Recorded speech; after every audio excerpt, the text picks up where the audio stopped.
Hindi na pinagbigyan ng Bucks si Giannis na palaruin sa last game nila sa regular season. Halos buong lineup ng Bucks hindi maglalaro dahil yung iba doon naka-questionable status at meron pang mga injuries. Kaya malaki ang chance ng Sixers na makasilat pa ng number 6 kung matatalo ang Raptors at Magic. Papasok pa ang mahabang off-season na si Giannis babanatan ng mga rumors. Gatas ka sa akin sa off-season. Ngayon pa lang meron ng mga rumors katulad sa Boston Celtics na pwedeng makasama ni Giannis si Tatum at si Brown. Financially impossible yun kung sakali. Pwede naman kung mga G-League player ang kasama ni Giannis, Tatum at Brown sa Boston. Ang sinisipa ni Doc Rivers ay si Sham kaya nasira di umano ang chemistry sa Bucks. Dahil yun di umano sa mga toxic write-ups at rumors na na-post about kay Giannis. Biniro pa dati ni Doc Rivers itong si Giannis na i-trade si Sham nung All-Star Game. Nasira yung chemistry sa Bucks dahil dito kay Sham, ayon kay Doc Rivers. Pero nasira din ang credibility nitong si Sham dahil kay Giannis. Isa pa kasing report na sinalungat ng isang player yung kay Anthony Davis na sinabing 3 to 6 months na hindi makakapaglaro. Pero sinagot ni AD yung report ni Sham na nasa 6 weeks lang. Hanggang ngayon, matatapos na ang season, hindi naglaro sa Wizards. Meron agad 4 teams bukod dun sa Boston ang target makuha si Giannis sa off-season. Minnesota, Knicks, Golden State at ang walang kamatayang Miami Heat. Hindi pa nadadala si Pat Riley kay Giannis. Hindi rin naaalis na pwedeng makuha ng Brooklyn dahil sandamakmak ang draft picks nila sa first round at pwedeng pangbuhay pa sa mga susunod na taon sa Milwaukee.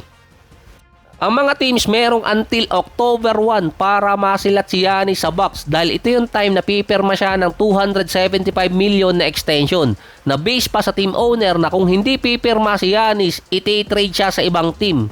Ang Thunder naman possible last run nila sa kanilang lineup this season kaya hinahabol na manalo ulit ang another championship ng OKC. Tatlong sunod ng season number 1 sila sa West. Back-to-back din na season na merong mahigit 64 wins. Sa susunod na taong kasi tatamaan na sila ng second tax apron dahil magte-take effect ang kontrata ni Holmgren at Jalen Williams. Ngayon pa lang negative $28 million na sila sa kanilang tax apron. Swerte pa ang Thunder na si Holmgren walang escalator clause. Kahit masama siya sa All-NBA team, hindi tataas ang kontrata niya. Swerte pa rin ang OKC dahil si Jalen Williams merong escalator clause. Ito yung tataas ang kontrata niya until 30% kung masasama siya sa All-NBA team pero hindi siya nakalaro ng maraming games.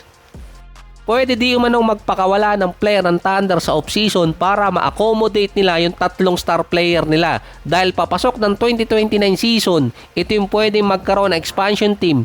Yung kontrata naman ay SGA ang mag-a-activate, lalong malulubog ang Thunder sa salary cap.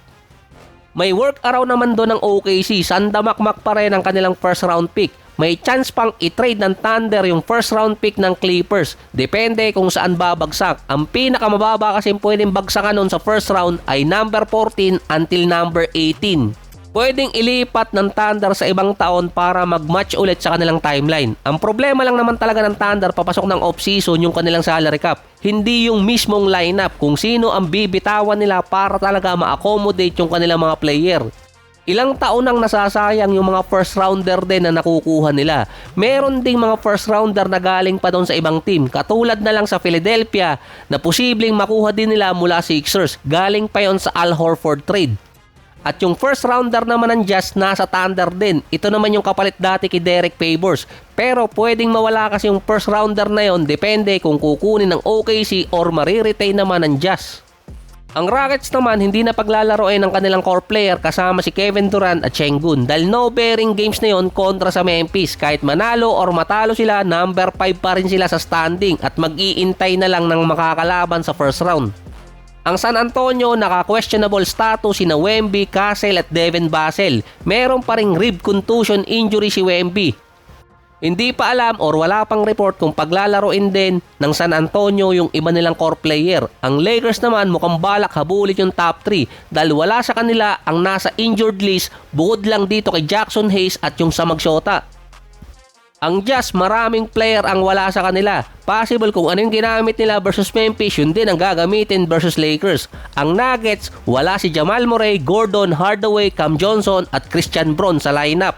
Nireport kasi agad ng Nuggets na hindi nila palalaroin yung nasa 7 player versus dito sa San Antonio. Si Nikola Jokic lang yung nasa questionable na pwede maglaro, pwedeng hindi. Dahil mukhang nga habulin niya yung 20 minutes para sa 65 games eligibility.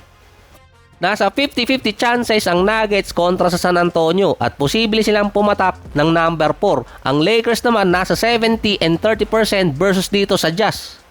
Kaya ang pwede maglaban sa first round ng playoffs, Lakers versus Minnesota at Rockets versus Nuggets.